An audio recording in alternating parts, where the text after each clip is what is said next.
I am Dr. Enrico Dolcecore, and welcome to another episode of Living a Full Life. This week, we're going to be talking about the anatomy of the neck. When we talk about anatomy, we pick usually the fun parts of the body: the heart, the lungs, the lymphatic system, the brain, the nervous system. There's so much when it comes to physiology, and I'm a geek when it comes to anatomy. I've always loved it going through undergrad, graduate school, chiropractic school. It was amazing working with anatomy and learning the human body. But when it comes to the neck, it plays such a critical role in the function of our lives, believe it or not. So your neck is designed to hold up this 10, 12, 15-pound head that sits on top of it.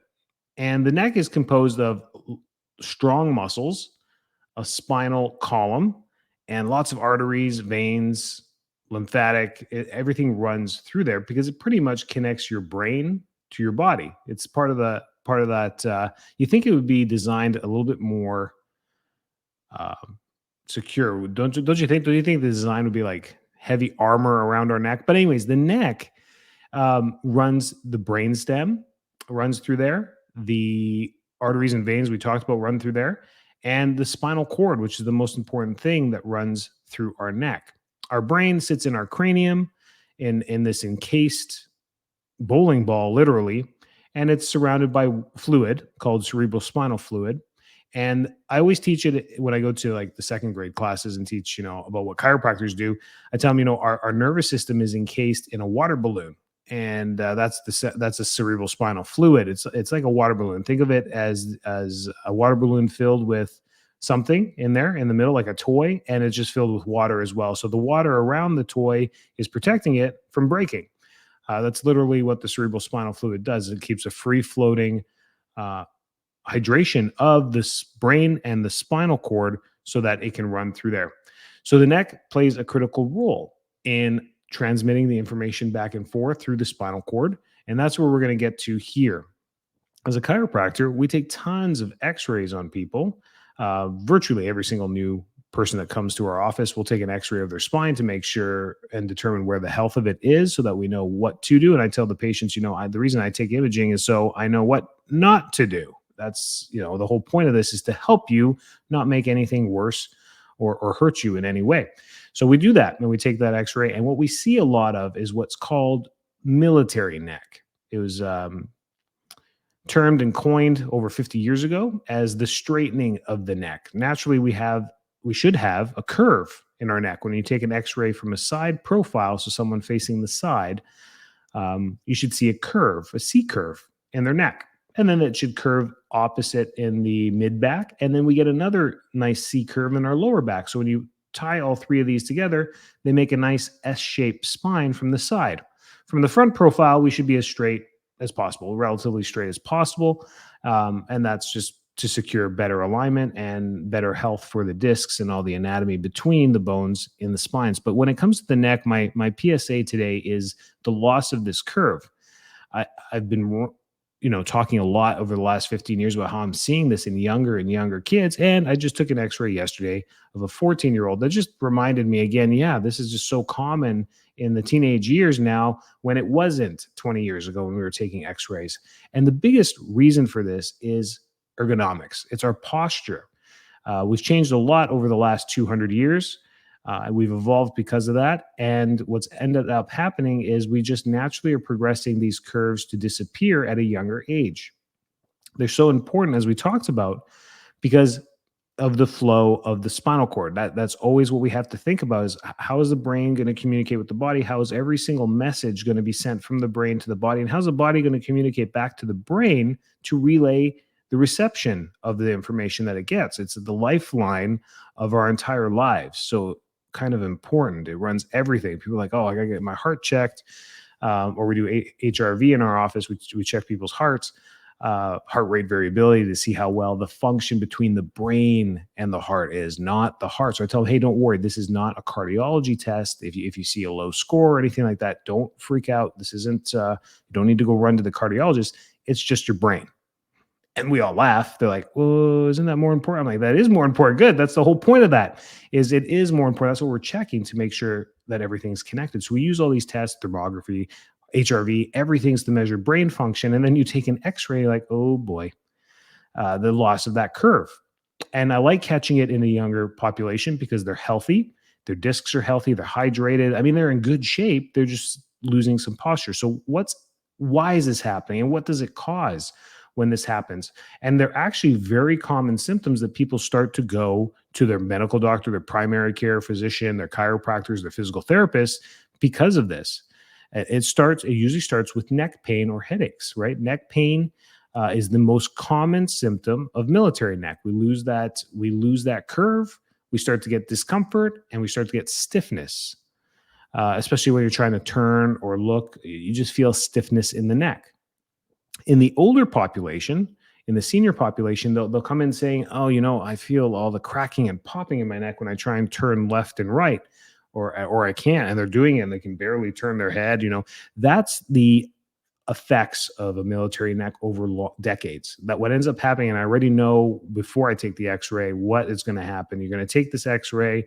There's going to be lots of arthritis. There's going to be degenerative disc disease, degenerative joint disease, and you're going to see it. It's predictable in that population when they can't move their neck. So, and that's the whole point. And I save those X-rays and I white out their name, and I show it to the younger population. Like, if you don't do something now, this is where you're going. And we have posters in the office as well. So we get stiffness, headaches, neck pain. Those are the most common reasons people come to a chiropractor. When these progress or are not being corrected, what can end up happening is things like numbness and tingling. And what ends up in the diagnostic world, both in medicine and in a chiropractic office, is that the numbness and tingling now is considered neurological.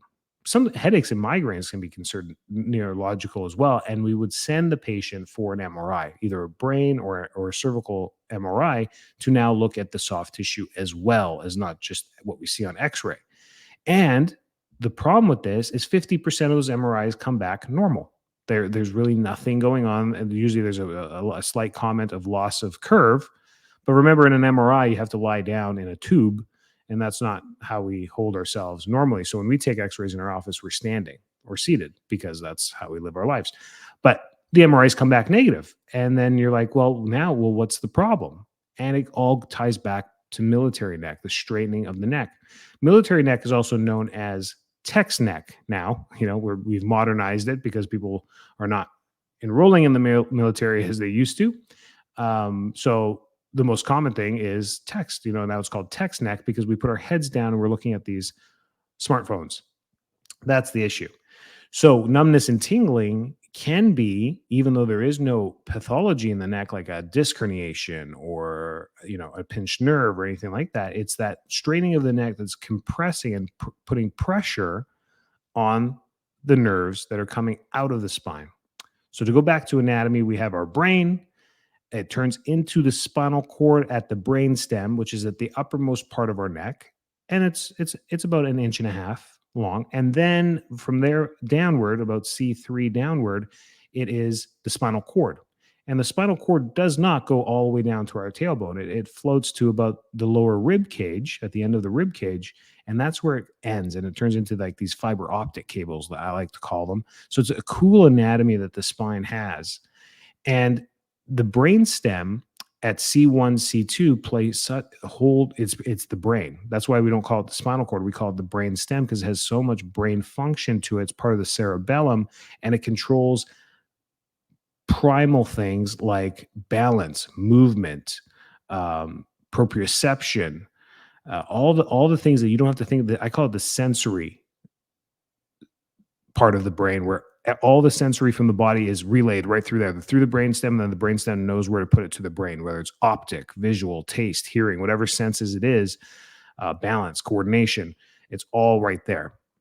So the brainstem plays a big role there. And when we lose the curve of the neck, we cause inflammation, irritation, a lack of motion, lack of cerebral spinal motion, lack of fluid motion, to the neck, which goes to the brain. So that's where we get these neck pain, headaches, and maybe even numbness and tingling. We can feel numbness and tingling. Typically, it's in both hands or both arms. And then that's where you start to think, okay, well, if it's not a disc herniation, then it's stress on the neck. And another analogy I give my patients is like, think of the spinal cord as this very flexible piece of, I like to use the Twizzler analogy, like Twizzlers. That's how flexible that spine is. It's super hyper flexible. It floats in the cerebral spinal fluid. It's protected in this spinal column, stacked Lego blocks of vertebra that is called our spine, encased in bone, and then the brain is protected by a bowling ball. You think it's important? You think that nervous system is important? It's the only organ in the body completely encased in bone. Even your heart and lungs got like a bird cage, right? They're like, okay, we got to protect those two, but we're going to give you a bird cage, and we're going to give the spinal cord and the nervous system bone, like a sheet of bone to protect it. It's pretty. So yeah, it's important. So that's the anatomy there, and why we might be getting numbness and tingling. So I guess where I'm going with this is that sometimes serious symptoms like that are just along for the ride of military neck over a long period of time. And I'm seeing them at 8, 9, 10, 11-year-old, 12-year-olds starting to lose the curve, perfectly straight necks. And they get fatigued. They're tired all the time. Even our adults are tired. And of course, this leads to reduced range of motion, like I was telling you. With the older population, they get to see that too, but you can see this in the younger population. They can't turn their head, um, not because of pain, but they just can't turn the range of motion isn't as good one way or the other. These are all signs of the loss of curve and neck dysfunction. So, what to do? What to do about this stuff? What can we do about this stuff? Well, exercise and range of motion play a huge role. Moving this and trying to keep the neck as stretched as possible and the muscles as flexible as possible is a great start. But we have to restore this curve in the neck, and we have to support this curve in the neck. So one of the best exercises I tell even the teenagers that come into our office is roll up a towel to the size of your hands, put together like a diameter of 4 inches, and put that underneath your neck like a tube, and just lay on it, relaxing the head onto the floor, onto the yoga mat, and just staring at the ceiling for 15 minutes or take a quick nap every single night. We should all be doing this because our lives are at the desk on our cell phones. We gravitate our heads forward. If you look at everyone's posture, I can barely go to the mall anymore without business cards in my pocket because I just want to give everybody a business card. Because our postures, that's what's happening. We're just gravitated into these phones, into these screens, into these tablets. Our heads are down. We play the video games. We do all this stuff, and we lose this curve in our neck. And it starts at a young age. We start losing the curve in our neck at the age of 4 because of all the stuff we start doing. So going back to how do we get these curves in our neck? How do they develop? Are these just organic? Well, there's stages in our life where these are supposed to be developed. So you're born, and then what do you end up doing? You start rolling, and then you start tummy time. Tummy time is such an important time, and it starts very young. It starts, it can start by the time they roll over 3, 4, 5 months old, they can roll onto their tummy. And that is where we develop that neck curve, is because now what do you got to do? If you've had children and you remember the first month or two, when you put them on their tummy, their noses are touching the ground. They can barely lift their head. It looks like their head bobs a little bit. And it's because they're developing those muscles in their neck. It's so important. But then by the age of 4 months, 5 months, you put them on, they maybe are able to roll onto their tummy, or you put them on their tummy, which you should. Tummy time's great under supervision. Then at that stage, their heads are up. They look like here in Florida, we have the soft shell turtles. I always look at, they put their heads up out of the water, or their heads up to look at what's going on there, that super hyper curve in their neck. That's what we do as babies at 4 months old. So their heads are up, and now they're trying to absorb their environment visually. That's where the visual acuity comes in. Then by 6 months, 7 months, 8 months, they're starting to get upper body strength, lower body strength. They can get up on all fours, and then they start to crawl, and the head is still up. You see? So that position of having the head back. So as a baby, we have the head back, which would be similar to us as adults standing, looking at the sky the whole time, right? If we were to do what the baby's doing and we were doing it in a standing position, walking around, we would have our heads fully up, staring at the sky, counting the birds. We don't do that anymore. Do you guys know the sky is blue? I'm not even sure people know the sky is blue anymore because we don't even look up, right? We don't even look up. So that's what we look down. And over time, so starting at about a year old, just think about the first time your children start looking at paper, reading, drawing, coloring, screens, tablets. It starts at about year 1, 2, we start looking down. So it's an uphill battle to maintain this curve because life is down. Life's on a desk. We understand, but we also have to understand that we weren't designed to be at a desk. So if we understand that, we can offset it with exercise. That's why we exercise as adults, is to offset the daily physical stresses with daily positive physical stresses called exercise, stretching, motion, yoga, Pilates, whatever it may be. These are positive stresses to offset the negative stresses of physical movement, physical everything. Gravity is a stress, right?